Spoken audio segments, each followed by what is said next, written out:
America అధ్యక్షుడు Donald Trump కు మరోసారి కోర్టు ఎదురుదెబ్బ తగిలింది.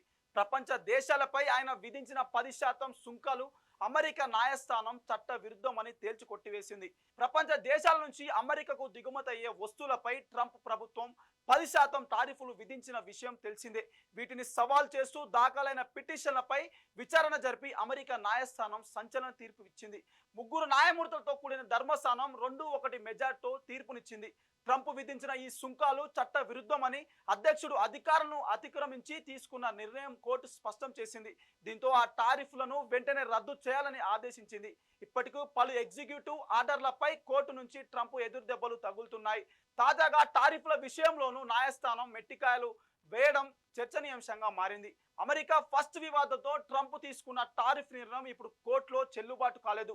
ఈ తీర్పుతో ప్రపంచ వాణిజ్యంపై సామాజికులు ప్రభావం పడే అవకాశం ఉంది. మరి ఈ తీర్పుపై ట్రంప్ ప్రభుత్వం సుప్రీంకోర్టుకు వెళ్తుందా? వేచి చూడాలి. మరిన్ని అంతర్జాతీయ అప్డేట్స్తో మళ్ళీ కలుద్దాం.